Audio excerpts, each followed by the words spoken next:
할렐루야. 하나님께 감사와 영광 돌립니다. 우리는 항상 하나님의 말씀에 근거하여 우리의 신앙을 구축해야 될 것입니다. 우리의 신앙은 변함없이 하나님의 진리를 선포하는 것이고, 그리고 하나님의 신실하심을 믿고 하나님은 항상 우리에게 최선을 주실 것을 믿고 의지하며 나가는 것입니다. 자, 예수님께서 이른 아침에 성으로 들어오실 때 시장하셨어요. 길가에서 한 무화과 나무를 보시고 그리로 가셨는데 그 잎사귀밖에 아무것도 얻지 못하셨습니다. 그래서 나무에게 말씀하셨어요.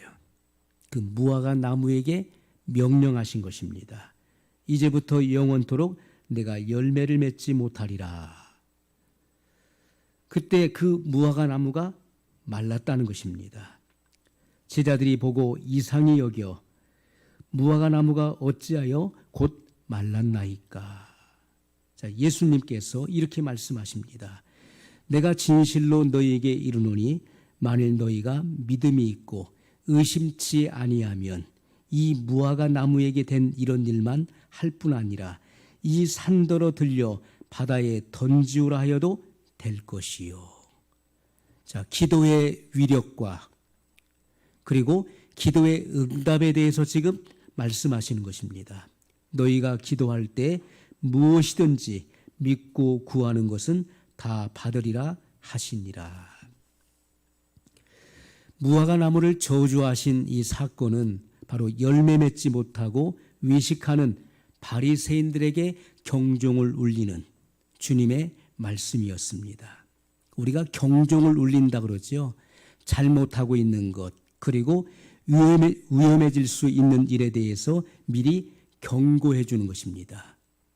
미리 경고해 주는 그 교훈을 가리켜서 또 비유를 들어서 말해주는 것을 우리가 경종을 울린다, 그렇게 표현하는 것입니다. 자, 열매를 맺지 못하고 외식하고 있는 그런 바리새인들을 향해서 경종을 울리신 것입니다. 주님이 찾으시는 열매는 바로 영생에 이르는 생명의 열매라고 하는 것입니다. 또 이스라엘의 멸망을 상징하는 그 경종을 말씀하고 있는 것이고, 열매 맺지 못하고 메시아를 십자가에 못 박게 하는 그 죄, 그들의 죄를 지적하고 있는 말씀인 것입니다. 그들을 구원하기 위해서 하나님의 아들이 성육신하여 오셨음에도 불구하고 그들은 예수님을 배척했습니다. 그리고 결국 그들의 구원자이신 메시아를 십자가에 못 박아 죽게 하는 죄를 범하게 됩니다. 주님의 말씀대로 아름다운 열매를 맺어야 되는데 열매를 맺는 것이 아니라 오히려 메시아를 십자가에 못 박아 죽이는 죄를 범하게 되는 것이죠. 그러한 것에 대한 경종을 울리는 말씀인 것입니다. 자, 그런데 우리가 마태복음 24장 32절에 보면 무화과 나무의 비유를 배우라, 이렇게 말씀하고 있습니다. 그 가지가 연하여지고 잎사귀를 내면 여름이 가까운 줄 알라. 자, 이것은 바로 이스라엘의 회복을 상징하는 것입니다. 이스라엘이라고 하는 나라는 거의 2000년 가까이, 1900년 이상, 2000년 가까이 디아스포라 되어서 흩어진 자들이죠. 전 세계에 뿔뿔이 흩어졌습니다. 나라가 망하고 전 세계에 뿔뿔이 이방에 객이되어서 생활하다가 주님의 이 예언의 말씀대로 무화과 나무의 비유를 배우라. 그 가지가 연하여지고 잎사귀를 낸다는 것은 바로 이스라엘, 이 무화과 나무는 이스라엘을 상징하는 것인데 죽었던 이스라엘이 곧 회복된다는 것입니다. 이것은 전 세계 그 나라가 없어지고 전 세계에 흩어진 그 유대인들이 본국으로 귀환하여서 그 나라가 독립될 것을 말씀하고 있는 것입니다. 실제로 1948년 5월 14일에 이스라엘은 독립하게 되었습니다. 이것은 있을 수 없는 일이 일어난 것입니다. 성경의 예언이 성취된 것입니다. 이것이 곧 마지막 시대인 것을 주님께서는 말씀하셨던 것입니다. 마지막 시대의 징조 중에 하나가 바로 이스라엘의 회복을 말씀하고 있는 것입니다. 그래서 주님께서는 무화과 나무의 비유를 배우라고 말씀했던 것이고, 이것은 마지막 시대가 되면 이스라엘이 독립할 것을 주님은 예언적으로 하셨던 말씀인 것입니다. 또 이것은 그리스도인들을 상징하는 것입니다. 그리스도인들을 상징한다. 마지막 시대에 정말 성령님의 강한 역사를 통해서 참된 그리스도인들이 일어날 것을 상징적으로 말씀하고 있는 것입니다.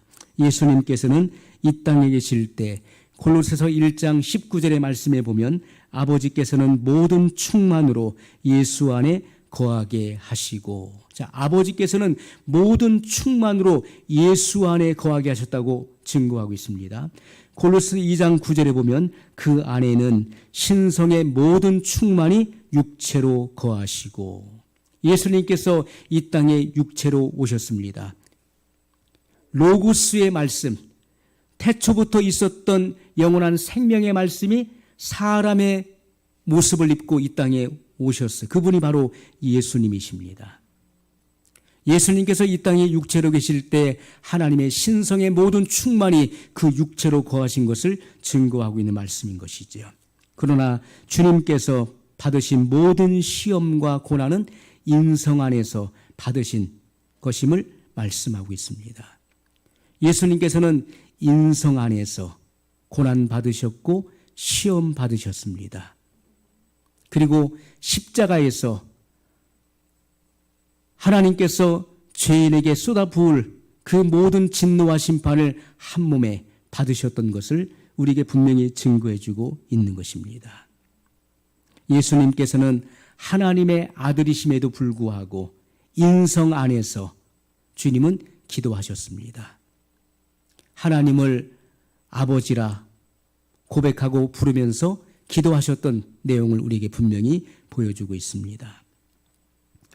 그러므로 우리가 응답받는 기도의 조건을 성경이 우리에게 제시하고 있는 것처럼 21장 21절 오늘 본문의 말씀입니다. 예수께서 대답하여 가라사대 내가 진실로 너희에게 이르노니 만일 너희가 믿음이 있고 의심치 아니하면, 자, 먼저 우리가 기도할 때 기도의 응답을 받기 위해서는 먼저 믿음이 있어야 된다는 것이죠. 믿음이 없이는 하나님을 기쁘시게 할 수 없는 것입니다. 반드시 믿음이 있어야 되는 것이고, 그 두 번째는 의심치 말아야 된다는 것이죠. 이 무화과 나무에게 된 이런 일만 할 뿐 아니라 이 산더러 들려 바다에 던지우라 하여도 될 것이요. 자, 응답받는 기도의 조건은 믿고 의심치 않는 것이다. 믿고 의심치 않는 것에 대해서 말씀했어요. 우리가 진정한 믿음, 참된 믿음과 지적 동의를 혼동할 때가 많이 있습니다. 참된 믿음은 무엇이고 또 지적 동의는 무엇인가를 우리가 어떻게 구분할 수 있습니까? 라고 했을 때 그것은 쉽게 우리가 판별해낼 수 있는 것입니다. 지적 동의는 말씀을 알고 믿는다고 하지만은 실제적인 삶 속에서 행동하지 않는 것입니다. 행동하지 않는 거예요. 그래서 예수님께서 나더러 주여 주여 하는 자마다 천국에 다 들어갈 것이 아니요 다만 하늘에 계신 내 아버지의 뜻대로 행하는 자라야 들어가리라고 말씀했습니다. 아버지의 뜻대로, 아버지의 뜻을 알고 행하는 사람만이 천국에 들어간다라고 말씀하셨던 것입니다. 하나님을 알고 그리고 하나님을 믿는다고 하지만은 실제적인 삶의 현장 속에서 하나님의 뜻대로 살지 않는 사람은 그 사람은 참된 믿음을 가진 사람이 아니라 지적 동의의 신앙에 머물러 있는 사람이라는 것입니다. 그는 주님의 말씀에 대해서 믿음으로 동의하는 것입니다. 그 말씀 나도 아는 말씀이야. 나도 그 말씀을 믿어. 지적으로 동의는 하지만은 그러나 실제적인 삶의 현장 속에서는 그 말씀대로 살아내지 못하는 것입니다. 말씀을 알고는 있지만은 말씀대로 살지 못한다는 것은 그 말씀을 살아낼 수 있는 생명력이 그 안에 없다는 것이지요. 그 안에 주님을 알고 믿는 참된 믿음의 그 역사가 없기 때문에 말씀을 알고는 있지만은 살지는 못한다는 것입니다. 그것은 지적 동의의 신앙에 머물러 있다는 것이지요. 자, 진정한 믿음은 하나님의 말씀을 믿고 하나님의 뜻대로 행동하는 것입니다. 이것이 바로 진정한 믿음이에요.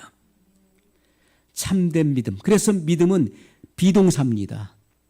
동사는 바로 있다는 것이죠. 있다, 존재한다, 움직인다는 거예요. 진정한 믿음은 가만히 머물러 있는 것이 아니라 그 안에서 살아 움직이는 것입니다.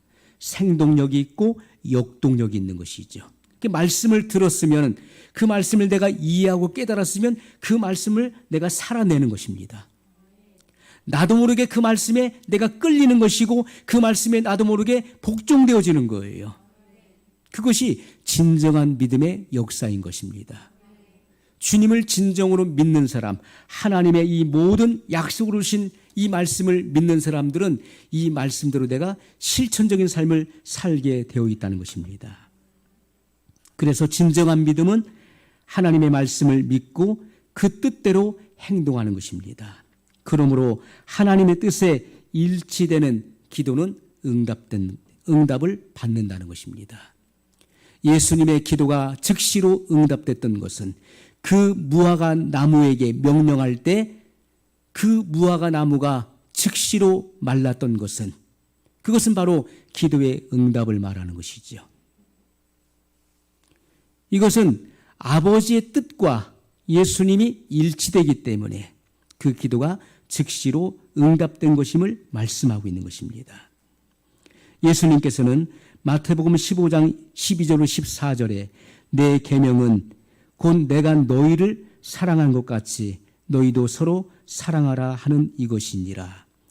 사람이 친구를 위하여 자기 목숨을 버리면 이에서 더 큰 사랑이 없나니 너희가 나의 명하는 대로 행하면 곧 나의 친구라. 이렇게 말씀하셨어요. 자, 주님의 계명은 무엇입니까? 예수님은 새 계명을 말씀하셨어요. 내가 너에게 새 계명을 준다. 내 계명은 이것이다 하면서 주님은 말씀하셨는데 그것은 곧 내가 너희를 사랑한 것 같이 너희도 서로 사랑하는 것이다. 사람이 친구를 위하여 목숨을 버리면 이에서 더 큰 사랑이 없다라고 말씀했어요. 여기서 친구는 바로 예수님을 말하는 것이죠. 예수님은 제자들을 가리켜서 내가 다시는 너희를 종이라 하지 아니하고 친구라 하리라. 나의 친구라. 그러면 주님께서는 그 친구를 위해서 목숨을 버리신 좋은 친구이셨음을 우리에게 말씀하고 있습니다. 마태복음 15장 15절에 이제부터는 너희를 종이라 하지 아니하리니 종은 주인의 하는 것을 알지 못함이라. 종은 주인의 뜻을 다 알 수 없는 것입니다. 종은 주인이 시키는 것만 하는 자들이에요. 너희를 친구라 하였노니 내가 내 아버지께 들은 것을 다 너희에게 알게 하였음이니라. 친밀한 친구에게는 비밀이 없는 것입니다. 모든 것을 다 공개하는 것이고 모든 것을 다 함께 나눌 수 있는 것입니다. 그러므로 예수님께서는 내가 너희를 종이라 하지 아니하고 친구라 하리라. 그래서 내가 내 아버지께 들은 것을 다 너희에게 알게 하리라. 내가 다 너희에게 알게 하였음이니라. 이렇게 말씀하셨던 것입니다. 하나님께서 모세와 대화하실 때에도 친구와 대화하듯 하셨던 것을 성경은 우리에게 증거하고 있습니다. 출애굽기 33장 11절에 사람이 그 친구와 이야기함과 같이 여호와께서는 모세와 대면하여 말씀하시며, 사람이 그 친구와 대화를 나누는 것처럼 하나님께서는 그 모세와 대면하여 대화하셨다는 것입니다.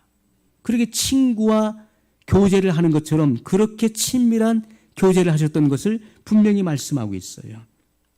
그렇다면 우리가 기도할 때 어떠한 모습으로 기도해야 될 것인지를 우리는 이 말씀을 통해서 영감을 받는 것입니다. 우리의 기도는 어떠한 기도가 되어야 되는가? 하나님은 저 구말리 장천에 계시는 하나님이시기 때문에 나는 지극히 낮은 이 땅에 있기 때문에 고래고래 하나님께 목소리를 높여서 하나님 들으시라고 목청을 외치는 그런 기도만 할 것이 아니라 하나님께 기도드릴 때 친한 친구와 대화하듯이 기도해야 된다는 것입니다. 친한 친구와 대화하듯이 기도할 수 있어야 돼요. 자, 하나님께서 우리에게 주신 선물은 무엇입니까? 우리가 복음을 듣고 죄를 회개하고 그 복음 속에 계시된 예수 그리스도를 믿을 때 하나님은 우리에게 즉각적으로 칭의를 주셨습니다. 칭의. 하나님은 우리가 복음을 믿을 때, 그 복음 속에 계시되어 있는 예수 그리스도를 믿을 때 그것을 의로 여기신 것입니다. 하나님과의 바른 관계 속에 놓이게 하셨어요. 그리고 우리를 양자 삼아 주신 것입니다. 양자는 바로 아들의 위치에 놓인다는 것입니다. 아들의 위치에 둔다는 거예요. 그러므로 칭의를 주시고 우리 안에 보혜사 성령을 보내셔서 하나님을 가리켜서 아바 아버지, 바로 아빠 아버지라고 고백하게 하시는 것입니다. 그 하나님은 만유를 창조하시는, 그리고 만유 안에 계셔서 만유를 통치하시는 분이시지만은 우리가 그분을 아빠 아버지라고 고백하게 되는 것입니다. 만물을 창조하신 하나님, 나를 창조하신 그 하나님을 가리켜서 아바 아버지라고 고백하게 하신다는 것이죠. 그래서 우리가 하나님과 대화할 때 친구와 같이, 또 가정에서 친밀한 아버지를 대함과 같이, 자녀가 그렇게 아버지를 대함과 같이 친밀한 교제 속에 들어가야 될 것을 말씀하고 있는 것입니다. 그리고 내가 주님을 위해서 무엇을 할 수 있는지 고민하면서 기도할 수 있어야 돼요. 우리의 기도는 내가 주님을 위해서 무엇을 할 수 있는 것인가? 내가 주님을 위해서 무엇을 할 수 있을까를 고민하면서 기도할 수 있어야 된다는 것입니다. 그러한 사람이 주님의 마음에 합한 사람이에요. 예수님께서도 겟세마네 동산에서 아바 아버지여 그렇게 기도하셨습니다. 겟세마네 동산에서 예수님께서 기도하실 때 하나님을 가리켜서 아바 아버지여라고 고백한 사실을 성경에 기록하고 있는 것입니다. 아빠 아버지. 그것처럼 우리도 성경의 가르침과 같이 하나님을 가리켜서 아빠 아버지라고 부르며 고백할 수 있어야 한다는 것이죠. 우리가 세상에서도요, 다양한 친구들이 있습니다. 세상에서 우리가 만나는, 또 사귀는 여러 친구들이 있어요. 어느 친구는 매일같이 만나고 자주 통화하고 자주 교제하는 친구가 있습니다. 그런데 어떤 친구는 오랫동안 연락이 없다가 꼭 도움이 필요할 때만 연락하는 친구도 있는 것입니다. 이러한 관계는 친밀해질 수 없는 관계인 것이죠. 우리가 이 땅에 살아가면서 예수님을 믿는다고 하고 하나님의 자녀라고 우리가 고백하지만은, 그러나 평소에는 하나님을 잊어버리고 살다가 평소에 하나님을 기억하지 않죠. 하나님을 의식하지 않습니다. 그냥 내 마음대로 나의 편한 대로 살다가 문제가 생기면, 문제가 생길 때마다 하나님을 찾고 하나님께 도움을 구하는 이들이 있다는 것이죠. 기도해서 때를 써서 억지로 응답을 받아내려고 하는 이들이 있습니다. 여러분, 우리는 하나님께 기도해야 된다는 것입니다. 예수님께서는 하나님의 자녀들이 우리가 하나님께 기도해야 될 의무와 책임을 명령으로 주셨다는 것입니다. 기도는 반드시 해야 되는 것입니다. 우리가 구하기 전에 하나님 아버지께서는 우리가 무엇을 구할는지, 우리의 필요가 무엇인지를 이미 다 알고 계시지만은, 그러나 우리가 기도할 때 그 기도대로 주신다라고 말씀하고 있는 것입니다. 기도하지 않으면 안 된다는 것입니다. 하나님은 모든 것을 알고 계심에도 불구하고 우리가 하나님께 구할 것을 명령으로 주셨다는 것입니다. 그러므로 우리는 일생을 살아가면서 하나님의 말씀을 통해서 우리는 바른 선택을 해야 되는 것입니다. 바른 선택과 결정을 할 수 있어야 돼요. 말씀을 통해서 하나님께서 우리에게 기도할 의무와 책임을 명령으로 주셨다. 내가 오늘부터 기도하리라. 내가 오늘부터 작정하여 기도하리라. 내가 지금까지는 하나님을 잊어버리고 매 삶 속에서 하나님을 의식하지 못하고 살아왔지만은 내가 이제부터는 하나님을 의식하리라. 내가 늘 하나님을 내가 생각하고 하나님을 의지하며 살리라. 내가 하나님 앞에 기도하겠다. 이것은 우리가 우리의 의지를 가지고 선택하는 것입니다. 그리고 기도하기로 결정짓는 것이죠. 이것은 굉장히 중요한 것입니다. 신앙적 선택과 결정을 하는 것, 이것은 신앙생활에 있어서 아주 중요한 결단인 것이죠. 두 번째 응답받는 기도의 조건은 예수님의 이름으로 아버지의 영광을 위해서 구하라는 것입니다. 예수님의 이름으로 아버지의 영광을 위해서 기도하라는 것이죠.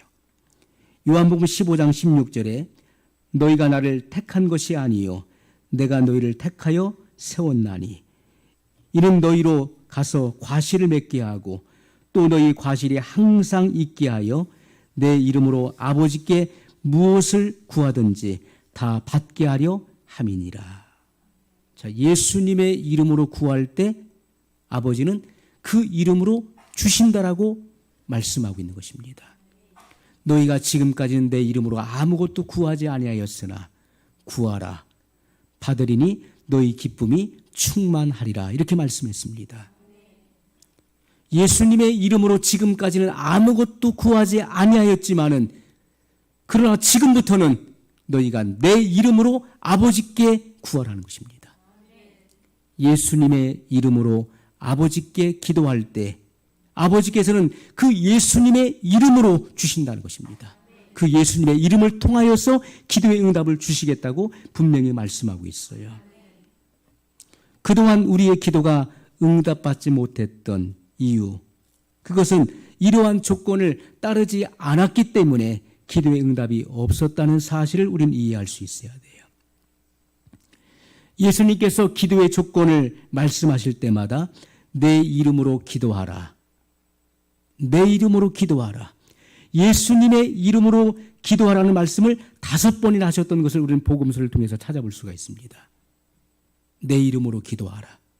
너희가 아버지께 무엇을 구할 때 내 이름으로 기도하라. 이렇게 말씀하셨다는 것입니다. 우리가 성경에서 그 이름이 주는 의미는 여러 가지 우리가 살펴보았습니다. 성경에서 그 이름의 의미는 바로 그분의 인격을 우리에게 보여주는 것이죠. 우리가 어떤 사람의 이름을 들을 때 그 사람의 인격을 생각하게 된 것입니다. 그 사람의 하는 일, 사역이 무엇인가를 우리는 생각하게 되지요. 그분의 신분을 우리가 떠올리게 되는 것이고 그분이 가지고 있는 능력과 그리고 성품과 영광을 생각하게 되는 것입니다. 우리가 예수님의 이름으로 기도하라 했을 때 그 예수님의 이름 속에 담겨져 있는 것은 예수님의 인격과 그분의 성품과 그리고 그분의 능력과 그분의 하시는 사역과 그분의 영광이 그 이름 속에 담겨져 있는 것이죠. 예수님은 우리의 중보자가 되십니다. 우리의 중재자가 되시는 거예요. 하나님과 사람 사이의 중보는 오직 예수님이십니다. 그러므로 우리가 예수님의 이름을 통해서만이 우리의 기도가 아버지 앞에 상달되는 것이고, 아버지께서는 그 기도를 받으시고 예수님의 이름을 통하여 우리에게 응답을 내리신다는 것이죠. 그러므로 우리는 하나님 아버지 앞에 나아갈 때 예수님의 이름으로 우리는 구해야 된다는 것입니다.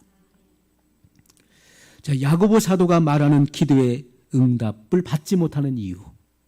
자, 야고보서를 통해서 기도 응답을 받지 못하는 이유가 무엇인지를 밝히고 있는데, 그것은 정욕으로 쓰려고 잘못 구함이라. 정욕적인 기도, 그리고 자기 자랑을 위해 드리는 기도는 응답받지 못한다는 것입니다. 우리가 정욕, 그건 자기 욕심의 기도를 말하는 것이죠. 또 자기 자신을 과신하고 자기 자신을 드러내기 위한 자랑의 그런 기도는 응답받지 못하는 것입니다. 바리새인이 성전에 기도하러 들어갔고 세리도 기도하러 성전에 들어갔는데 이걸 하고 소득의 11조를 드리나이다 하면서 자기 자신을 드러내는 그런 기도를 하게 됩니다. 그러한 기도는 하나님이 받지 않으셨음을 우리에게 말씀해 주고 있어요. 자, 우리가 자기 자신을 과신하고 드러내는 그 기도는 하나님이 듣지 않으신다는 것입니다. 하나님은 기도하는 자가 정말 믿음을 갖고 있는지를 알고 계시는 거예요. 우리가 기도할 때 정말 믿음의 기도를 드리는지, 우리가 무엇을 기도하는지, 우리의 중심에 무엇을 담고 있는지를 하나님은 알고 계시는 것입니다. 그러므로 우리가 기도할 때 내 마음에 이 중심을 하나님 앞에 물같이 쏟아놔야 되는데, 내 중심에 담겨진 것이 뭐냐 하는 거예요. 우리가 어떤 마음으로 기도하는가는 굉장히 중요한 것입니다. 우리가 어떠한 마음의 자세를 가지고 하나님께 기도하는가 하는 것은 굉장히 중요한 것이죠. 하나님은 우리의 마음의 동기를 살피시고 마음의 중심을 살피시는 분이신 것을 말씀하고 있어요. 자, 예수님께서도 마가복음 14장 36절에 겟세마네 동산에서 기도하실 때 내 원대로 마옵시고 아버지의 원대로 하옵소서, 이렇게 기도하셨습니다.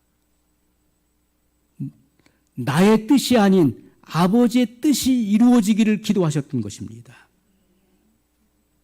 하나님의 뜻 앞에서 내 뜻을 굽히는 기도가 응답받는 것입니다.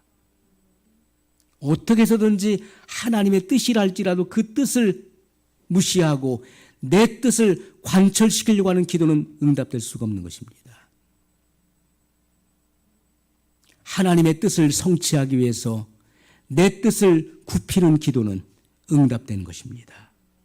그 예수님의 기도가 바로 그런 기도였습니다. 많은 신앙인들이 내가 가는 길을 하나님이 아닌 내가 정하려고 합니다. 성경은 우리에게 말씀하시죠. 나의 가는 길을 오직 그가 아시나니 그가 나를 단련하신 후에는 내가 정금같이 나오리라. 사람이 마음으로 자기의 길을 계획할지라도 그 걸음을 인도하는 자는 여호와시니라고 말씀하고 있어요. 사람이 나름대로 많은 계획을 세우고 그리고 많은 생각들을 하고 있습니다. 하지만 내 뜻대로 내 계획대로 되는 것이 아니지요. 우리가 지나온 날들을 회고해 보면 내 뜻대로 된 것이 아니라 결국 하나님의 뜻이 이루어졌음을 우리는 보게 되는 것입니다. 사람이 마음으로 자기의 길을 계획할지라도 그 걸음을 인도하는 자는 여호와시라는 거예요. 그러므로 우리의 걸음을 인도하시는 여호와 하나님께 맡길 수 있어야 돼요. 하나님을 신실하게 신뢰할 수 있어야 된다는 것입니다. 그러나 많은 신앙인들은 내가 가는 길을 하나님이 아닌 내가 결정하려고 한다는 것입니다. 결국 내가 선호하는 일을 결정해 놓고 그리고 하나님께서 내가 결정해 놓은 그것을 지지해 주기를 원한다는 것이죠. 내가 결정해 놓은 그것을 하나님께서 밀어주기를 기대한다는 것입니다. 그렇게 기도한다는 것이죠. 중요한 것은 우리는 처음부터 우리의 마음의 그 동기부터 하나님께 모든 것을 맡기는 그런 기도, 그리고 하나님의 결정에 따르는 그런 기도를 드릴 수 있어야 돼요. 우리가 하나님께 기도할 때 모든 마음속에 있는 불안한 마음을 내려놔야 될 것입니다. 내가 염려하고 고민하고 있는 것도 내려놔야 돼요. 그리고 우리의 마음은 지극히 평정한 그 평정심을 잃어서는 안 될 것입니다. 그리고 가장 최선의 길로 인도하시는 하나님을 의지하는 믿음으로 아버지 앞에 고백할 수 있어야 돼요. 그때 하나님께서 우리를 가장 좋은 길로 인도해 주시는 것입니다. 하나님께서는 때때로 우리를 망하게도 할 수 있는 것입니다. 우리를 아프게도 할 수 있는 거예요. 그래서 우리의 교만과 이기심을 꺾어서라도 구원하기를 원하신다는 것입니다. 하나님의 최종적인 관심사는 우리의 구원에 있다는 것입니다. 구원보다 더 중요한 것은 없는 거예요. 그래서 하나님께서는 때때로 우리가 하는 일이 안 되고 실패를 경험하고 망하기도 하고 또 아픔을 겪게도 하시는 것입니다.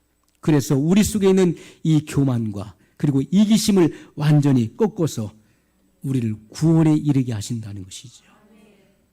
왜냐하면 많은 신앙인들의 그 기도 속에는 내 꿈이 담겨져 있고 내 야망이 담겨져 있는 거예요.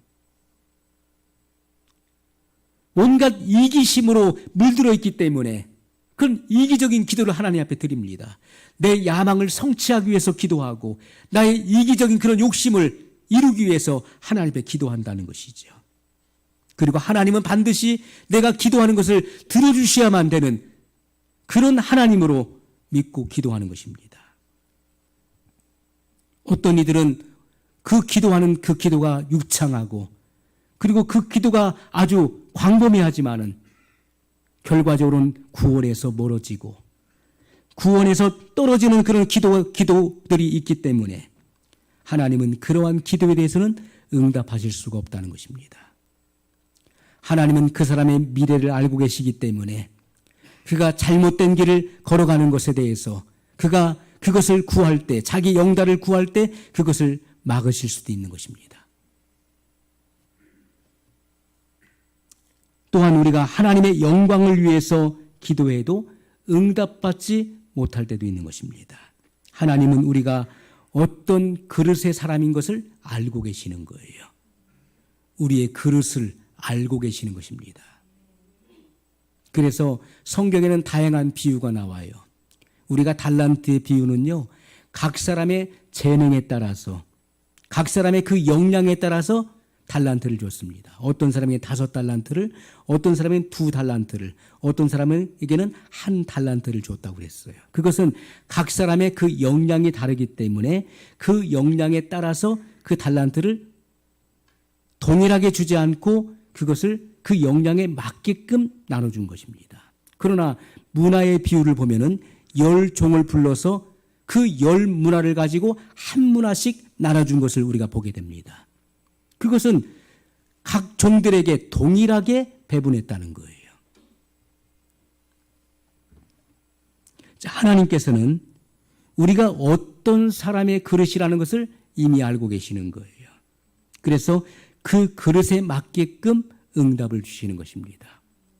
내가 전혀 감당할 수 없는 그 같은 것을 주신다 할지라도, 맡겨주신다 할지라도 내가 전혀 감당할 수 없고 오히려 그것 때문에 내가 시험에 들 수 있는 사람이라면은 하나님은 그 같은 것을 주시지 않는다는 것이죠.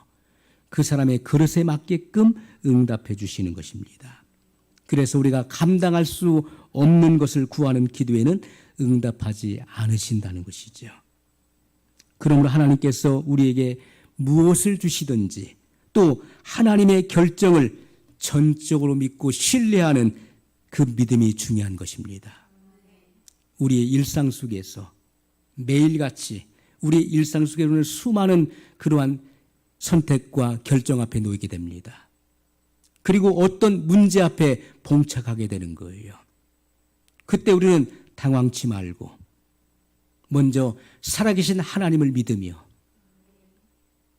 그 하나님 앞에 내가 기도할 때 하나님은 최선으로 내게 응답하신다는 사실을 신뢰해야 되는 것입니다. 그리고 그러한 일, 그러한 결정이 이루어졌을 때 그것을 믿음으로 받아들이는 것이죠. 거기에 대해서 실망하고 내가 구한 대로 응답하지 않은 것에 대해서 하나님 앞에 실망을 표현하고 또 불만을 토로할 이유가 아니라는 것입니다. 내가 구한 것과 정반대적으로 그 일들이 진행된다 할지라도 우리는 신실하신 하나님을 믿으며 나의 모든 미래를 알고 계시는 그 하나님을 전적으로 신뢰하며 감사할 수 있어야 된다는 것이죠. 그것이 믿음의 사람인 것입니다. 이와 같은 믿음을 갖고 있는 사람은 시험받지 않는 것입니다. 시험에 들 수 없는 것, 시험에 들지 않는 것입니다. 왜요? 하나님의 신실하심을 믿기 때문에. 내가 구한 것과 정반대 방향으로 그것이 이루어졌다 할지라도 하나님은 최종적으로 나를 사랑하시고 그리고 모든 것이 합력하여 선을 이루게 하실 것을 믿기 때문에 그 사람은 시험에 들지 않는다는 것입니다. 하나님께서는 내게 최선의 응답을 주시는 분이십니다. 그리고 최선의 결정인 것을 우린 믿음으로 받아들일 수 있어야 돼요. 우리가 기도하는 이유가 바로 주님과 대화하고 싶어서 기도할 수 있어야 돼요. 어떤 것을 무리한 것을 구해서 받아내려고 하는 그런 욕심의 기도보다는 우리의 삶 속에서 주님과 대화하고 싶어서 주님과 가까이 나아가길 원하는 그런 마음의 소원이 있어야 된다는 것입니다. 사랑하는 사람은 만나고 싶은 것입니다. 그리고 대화하고 싶은 거예요.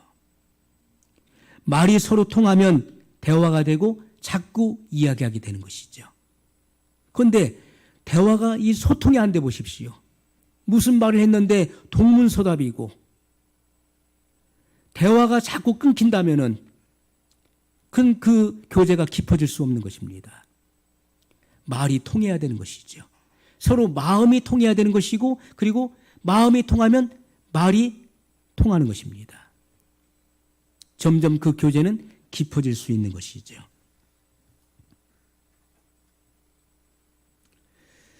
우리가 이 세상에 사는 것이 때로는 너무나 외로울 때가 있습니다. 답답하고 앞길이 보이지 않을 때가 많이 있어요. 우리는 이러한 모든 매사에 내 힘으로 해결할 수 없는 일들을 만날 때가 많이 있습니다. 그러나 우리에게는 좋으신 아버지가 계시다는 거예요. 우리의 모든 기도를 다 들어주시고 그리고 그 기도에 예수님의 이름으로 구하는 그 기도에 응답해 주시는 아버지가 계시다는 것입니다. 그 아버지께 우리는 나아가는 것이고 구하는 것입니다. 설교는 특정한 사람이 하는 것이지만은 그러나 기도는 누구나 할 수 있다는 것입니다. 남녀노소를 불문하고 누구나 할 수 있는 거예요. 기도의 장소는 꼭 교회만 와서 기도하는 것이 아닙니다. 기도는 여러분이 거처하는 것 어디서나 기도할 수 있는 거예요. 길을 가면서도 기도할 수 있습니다. 전철 안에서도 기도할 수 있고 차를 운전해 가면서도 기도할 수 있는 것이고 산에서든지 바닷가에서든지 어느 곳에 있든지 기도할 수 있는 거예요. 어려움 속에 있을 때도 여러분들이 정말 진땀 흘리는 그러한 고통 속에 있을 때도 기도할 수 있는 것입니다. 엎드려 기도할 수 있는 것이고 서서 기도할 수 있는 것이고 우리의 기도의 자세는 얼마든지 어떤 다양한 자세를 취할 수 있는 것입니다. 누워서도 기도할 수 있는 거예요. 우리가 어떤 환경, 어떠한 상황 속에서든지 하나님 앞에 기도할 수 있다는 것입니다. 그러므로 이와 같은 기도에 기도할 수 있는 특권과 권리가 주어졌기 때문에 이것을 우리는 자유롭게 우리는 선용해야 된다는 것이지요. 이 세상 그 누구에게나 내 마음을 다 털어놓을 수 있는 사람이 없습니다. 내가 지은 죄를 누구에게 털어놓겠습니까? 내가 가지고 있는, 나만이 앓고 있는 이 정신적인 문제를 누구에게 이 고민을 이야기할 수 있겠습니까? 그러나 이것을 하나님께 다 이야기할 수 있다는 거예요. 내가 짊어지고 있는 모든 짐들을 주님 앞에 내려놓을 수 있는 것이고, 내가 가지고 있는 모든 고민과 그리고 지은 죄를 주님 앞에 고백할 수 있는 거예요. 주님께는 다 말할 수 있는 것입니다. 그렇게 할 때 주님께서는 최선의 판단으로 우리를 인도해 주신다는 것이지요. 이 세상에서 하나님께서 해결하지 못할 문제는 하나도 없습니다. 그러므로 여러분이 어떠한 문제를 안고 있든지, 어떠한 환경과 여건 속에 있든지, 앞길이 보이지 않고 장래가 보이지 않을 때, 그러한 상황에서도 하나님이 해결하지 못할 문제는 하나도 없다. 하나님은 나를 최선의 길로 인도하시는 좋으신 아버지이시다. 그러므로 그 하나님을 의지하고 신뢰하고 믿음으로 예수님의 이름으로 구할 때 우리는 그 기도가 응답된다는 것입니다. 수많은 기도가 하나님 앞에 올라가지만은, 그러나 가장 진실하고 절박한 기도에 하나님은 관심을 가지신다는 거예요. 가장 진실하고 그리고 가장 절박한 그런 기도, 그렇게 기도하는 사람에게 하나님의 관심이 쏟아진다는 것입니다. 오늘 우리는 살아계신 하나님을 신뢰할 수 있어야 돼요. 우리가 기도할 때 믿음으로 구하고 의심하지 마시기 바랍니다. 예수님의 이름으로 하나님 아버지께 구하시기 바랍니다. 좋은 것을 주시는 아버지께 구할 때 하나님은 최선으로 우리에게 응답해 주신다는 것이죠. 오늘 약속의 말씀을 우리가 의지하고 믿음으로 같이 기도하겠습니다. 영원하신 사랑의 하나님 아버지, 감사합니다. 하나님은 지금도 살아계시며 하나님께는 능치 못함이 없으며 이 세상에서 하나님께서 해결할 수 없는 문제는 단 하나도 없습니다. 오늘 우리는 예수님의 말씀대로 너희가 기도할 때 믿음으로 구하고 의심치 말라고 하셨던 이 말씀을 기억합니다. 또한 예수님의 이름으로 아버지 앞에 기도할 것을 명령하여 주셨고, 우리가 예수님의 이름으로 구하는 것은 아버지께서 들으시고 반드시 예수님의 이름을 통하여 우리에게 응답을 주시겠다고 약속하신 이 약속은 영원토록 신실합니다. 우리에게 가장 좋은 것 주기를 원하시고 가장 최선으로 응답하기를 원하시는 주님, 사람들은 내가 구한 대로, 내가 구한 방식대로 받기를 원하지만은, 그러나 하나님은 우리의 미래를 알고 계시고 나의 모든 것을 알고 계시고 나의 역량도 알고 계시기에 하나님은 가장 최선으로 우리에게 응답해 주시는 신실한 분이심을 믿고 감사와 영광을 돌립니다. 우리는 어떠한 경우에도 마음의 평정심을 잃지 않고 살아계신 하나님을 신뢰하며 주님의 뜻대로 구할 수 있는 은총을 베풀어 주옵소서. 성령으로 주관해 주심을 감사합니다. 존귀와 영광을 받으시옵소서. 예수 그리스도의 이름으로 기도하옵나이다. 아멘. 찬송가 483장 드리겠습니다.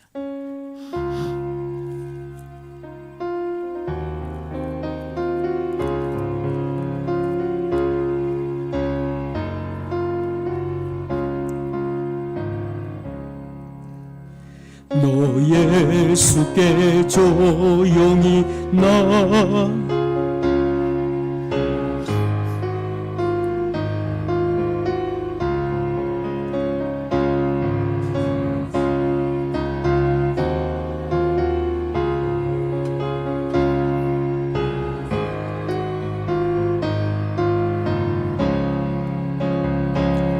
주 예수께 조용히 나가 내 마음을 쏟아놓으라.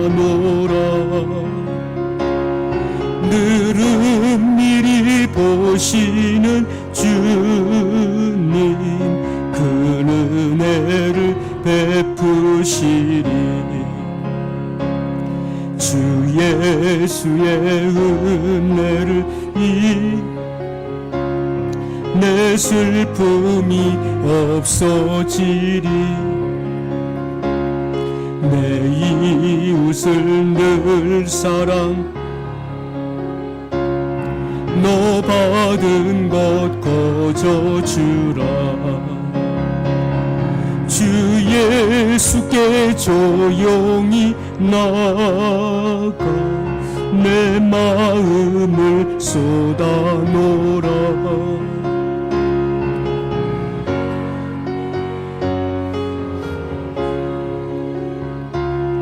그 은혜를 베푸시리. 주 예수를 친구로 삼아 늘 내 옆에 모시어라. 그 영원한 생명샘 내 마른 목 죽이어라. 주 예수께 조용히 나가 내 마음을 쏟아놓으라. 늘은 미리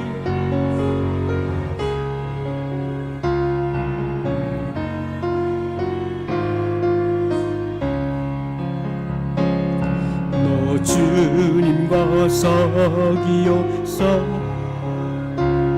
새 생명이 넘치리라. 주 예수를 찾느니 앞에 참 밝은 빛 비추어라. 주 예수께 조용히 나가 내 마음을 쏟아놓으라.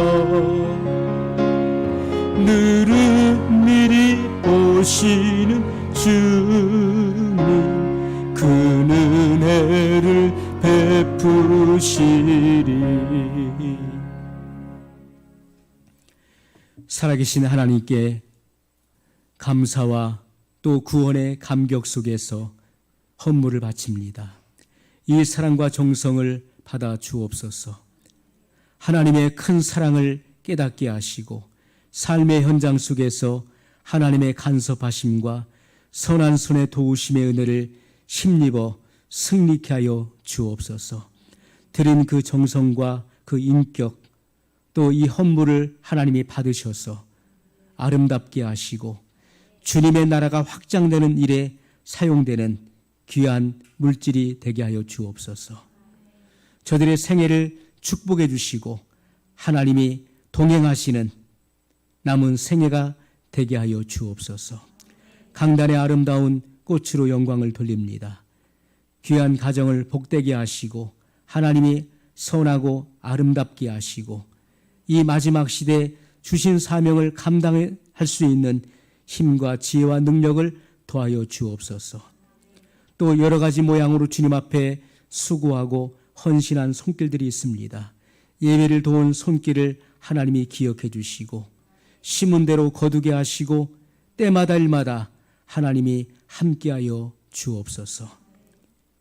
또한 온라인을 통하여 드려지는 이 헌물을 하나님이 받으시고 저들의 생애 가운데 축복하시며 하나님의 놀라운 은혜가 함께하여 주옵소서.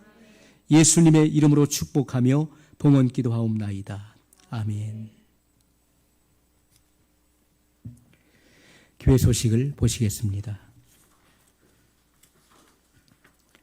사순절 기간에 경건을 실천하시기 바랍니다. 신앙의 성장을 위해서 말씀을 매일같이 통독하시고 또 암송하고 묵상하시기 바랍니다.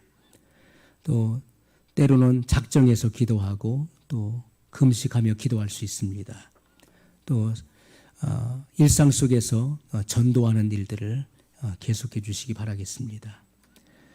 코로나 바이러스 감염증 확산이 증폭되고 있어서 오늘까지 주일 예배는 1, 2부 드리고 다음 주부터는 1, 2, 3부 드리도록 하겠습니다. 안희자 권사님이 건강으로 인하여서 당분간 요양하게 되었습니다. 위에서 기도해 주시면 좋겠습니다. 이요셉 형제가 내일 해병대 교육훈련단에 입소하게 되었습니다. 그래서 오늘 예배를 마치고 포항으로 내려가게 되었습니다.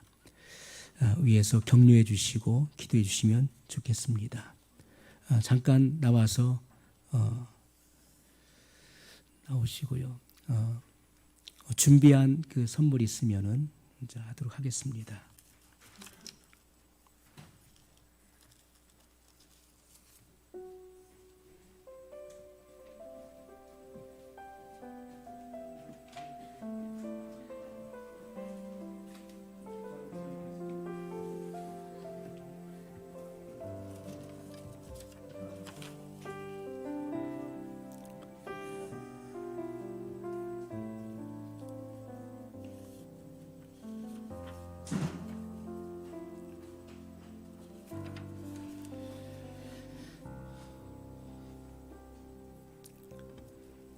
잠깐 인사 말씀 인사드리고 들어가겠습니다. 건강히 잘 다녀오겠습니다.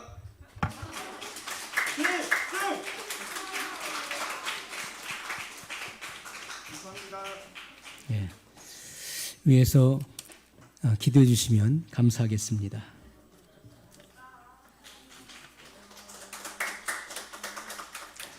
우리 다 같이 일어나셔서 찬송가 261장 송영 드리겠습니다.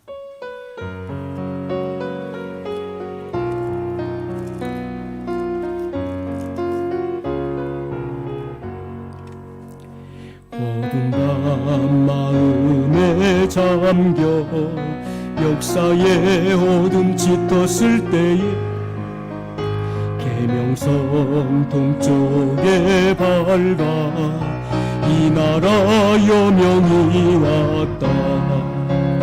고요한 아침의 나라 빛 속에 새롭다. 이 빛 삶 속에 얽혀 이 땅에 생명 탐모아간다.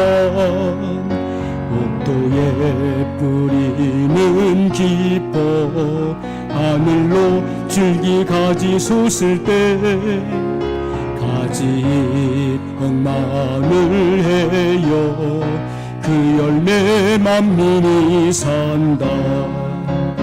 고요한 아침의 나라 일꾼을 부른다. 하늘 씨앗이 되어 역사의 생명 이어가리. 맑은 샘 줄기 용솟아 거칠은 땅을 흘러 적실 때 기름진 푸른 벌판이 눈앞에 활짝 트인다.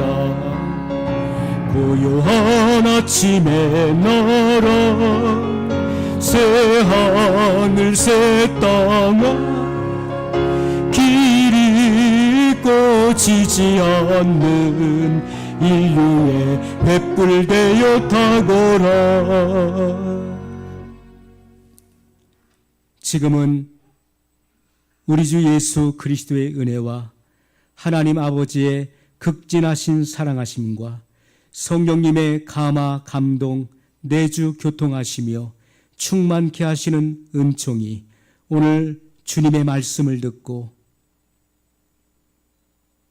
최선의 길로 인도하시는 신실하신 하나님을 믿으며 믿음으로 구하고 의심치 않으며 예수님의 이름으로 기도하여 응답받기로 마음에 결정하고 돌아가는 사랑하는 성도들 머리 위에와 저들의 가정과 생업 위에 방송을 통하여 예배에 동참하고 있는 성도들 머리 위에와 저들의 가정과 생업 위에 이 지역과 우리가 사랑하는 자유 대한민국 그리고 한국교회 위에 기도하며 섬기는 선교사님들과 군에 가 있는 자매와 또 군에 입대하는 형제 위에 지금부터 영원토록 함께 계시기를 간절히 축원하옵나이다.